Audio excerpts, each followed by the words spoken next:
Stellaris is one of those games that I can play all over again and again and again without it being boring at all. And yeah, here we are.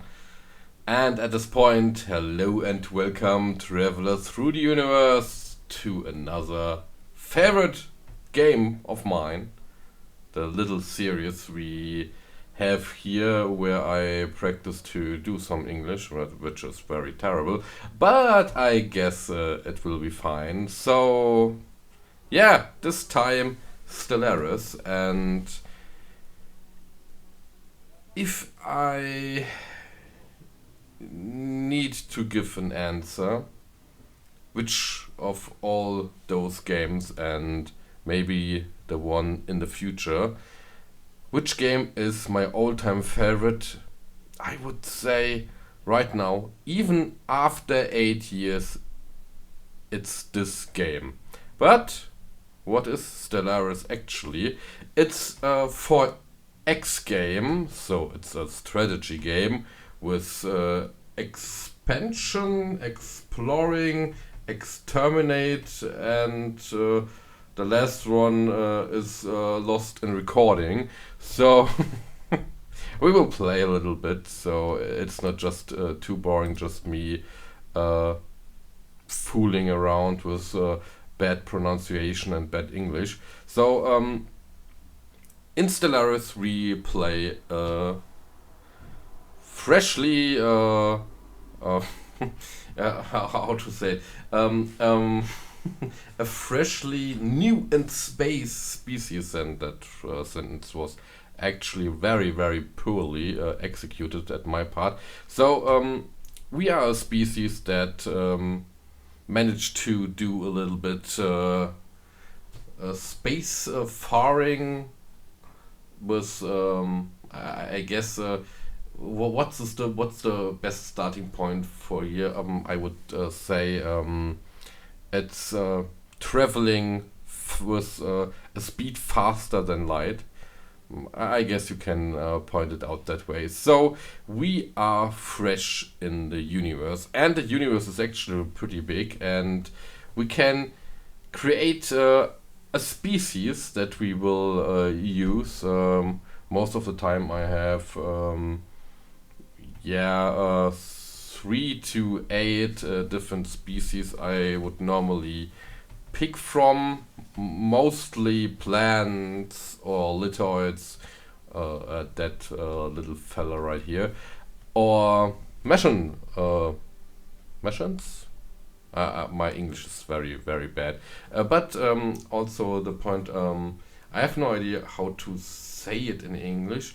In German you would say lispeln, so I have problems with pronunciation with A's,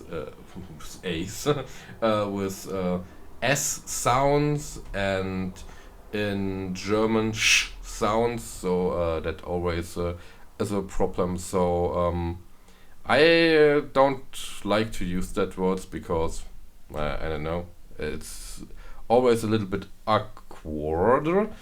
So we will pick. I guess we will just pick that one for no reason at all, or I will do it random. I'll pick my phone and we will look random number generation. Okay. And it's number 5. So the Terraforming Confederation. And in Stellaris, it's a wonderful thing to make your own little civilization, your own little species, because we can choose a lot of things. I will show you for a minute. So we can look how our species looks, the names, the name of the species, the names of some dudes from the species, and we can actually pick points which our species is good about or bad. Yeah, you can choose negative traits. Um, Maybe I should change the language to English when I do things like that, so it would be less awkward. So the plan is to use tomb worlds. Tomb worlds are normally not the place you want to be, but for this species, we like to live there, and not only there, but it's nice to have the option of tomb worlds too. Sadly, they are pretty rare, so this is more a meme build, so to speak. But yeah, we are survivalist. We are actually pretty good at living at tomb worlds. We are getting a little bit older than other species, and we have less upkeep from our pops in terms of food if we are on tomb worlds.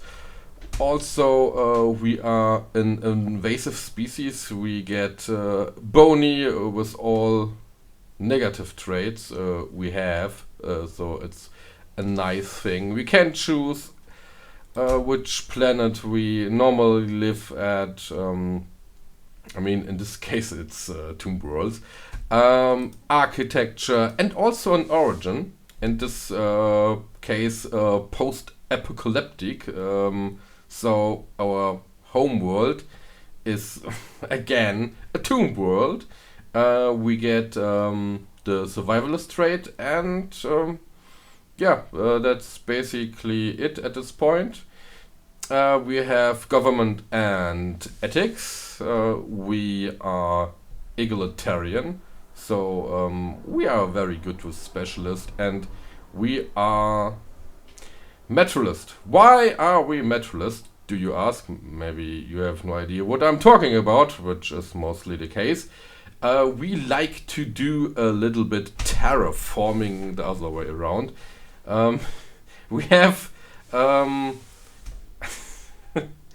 unique government, so to speak, because we can terraform or use terraforming unwillingly on our planets to transform them into tomb worlds. Normally that would be very, very bad, but in this case it's very, very good because we have high living standards on tomb worlds, and thank you, sir, for doing that. I guess the other trait we have here is not really important. We can choose voices, the empire name, flags, ship designs, the looks of our leader, and yeah, leader abilities. And don't look here. I'm a little bit fanatic with this game. Fun fact, I guess there's just one DLC, maybe two, where I paid the full price, so it's not that bad. We will, yeah, I guess this is fine. We can have actually very, very special playing details here for our game. How tall the galaxy is, what form, how many AI empires, AI empires with bony, how many fallen empires, and so on. You can actually choose a lot and have the galaxy you want to play in, which is quite nice. So before I just talk too much, which I mostly do, we start in the game. We have science, so we pick the most useful things we need. Maybe energy production shield or fusion. Actually, I don't want neither of them, so we choose the one that we can beat the fastest. A little food boost is also nice, and you can see we have physics, social, and engineering. So we can pick those, and we have basically the normal resources and a lot of special resources. The normal one are energy credits. It's mostly the financial money part of the game, and minerals for building on our planets. Food, I don't know if I have to explain it. That's a little bit more tricky because I do not actually know the English word for it. Consume something, consumer goods. I don't think it's the English version of it. That's stuff like the things you have at home to be planned about it, such as TV, I don't know, entertainment systems, some stuff the people just need to be happy or more happy and more willing to do what you want them to do. That's the correct sentence. We have alloys for our ships, and yeah, that's basically it. We have influence, which we need to expand to other solar systems, no, star systems. I think star systems are better. We have Unity. I guess it's Unity in English, where we can pick tradition paths, which is quite nice. And you can go with these traditions in a way you think it's most fittingly for your species. And of course, science, and we have a lot of things on our planets too, mostly districts and building spots. There is mentioned building. We have a little boost here. This is the building that helps us terraform to tomb worlds. Actually, fun fact right here, we do not need this building because we have I have no idea how to say it. This building is not really that great with people. We have a debuff there, and I do not need I do not like the debuff. And we have also this marker that can help us get things faster. So we will replace this building, which I don't need. And yeah, there's a lot of stuff going on. So we will get this little building right now. There are a lot of things going on the planet too. It's actually a little bit complicated, that game. We have housing, criminality, I don't know, available jobs, people without jobs, good one, and amenities. It's a little bit complicated to explain it. I'm sure you know what amenities are. For all the German people out there, I guess you can read. I will not go too much in detail, mostly because I do it too much. We have our outliner here, where we can see our empire to switch faster between planets, ships, and military and stationary forces. And there is a lot of going on here with our console, with fractions that will be available later, and a lot of other stuff to go through. But to be honest, it's too much to explain. So if you want a tutorial, go to YouTube or stay at YouTube and go and type Stellaris tutorial. There are great ones out there. The tutorial in-game is not that great, to be honest. It's okay, but I would argue it explains too less and leaves out crucial parts you would need to actually play this game effectively, because there are a lot of things that can go very, very wrong.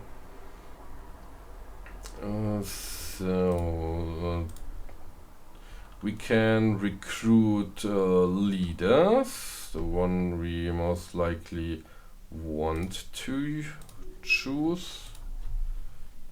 And with our science ship we can explore other systems, and if we have explored them we can actually claim them with a little bit influence and alloys, you can see our consumer goods are already dropped because our people, and I mean all of them, have an upkeep usually of food and consumer goods, because that's what they need, and they also need amenities, so we have a lot to look after. Oh, the Cyprex, and also we have this little quest. I won't go too much in detail. If you want to check it out yourself, this is actually one of the greatest games I've ever played, because the early steps are so calm, relaxing. We have so much things to explore, and it just feels very, very good. Yes, of course, my dear. And there is an issue I already can see. You go there. And yeah, I guess that's a good one.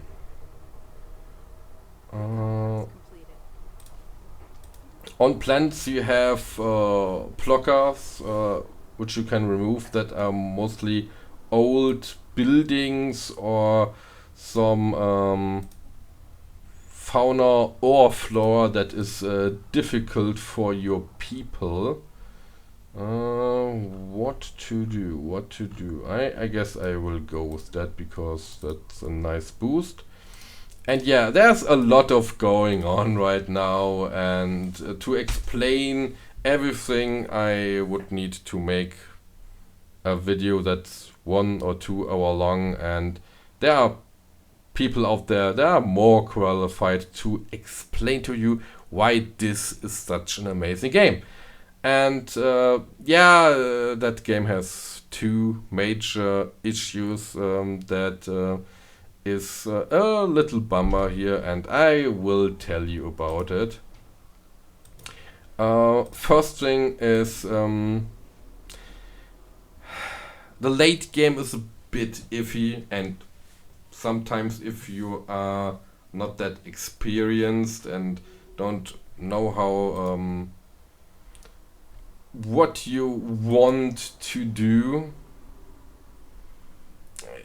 the late game can be a little bit boring and underwhelming. That's an issue I hope they will fix in the next couple of years. And the performance is still painful. I mean, I've now a good PC, and so it's mostly fine, but yeah, if you have something that is just partially a potato, you have no fun in the late game, because it's too much. Why? Easy question and easy answer. All the people, all your pops in this little game will be calculated. So that's a problem because the resources this game needs are quite high, and the calculation in the late game will be sometimes very, very painful if you have a lot of big empires with thousands of people. So that's a problem.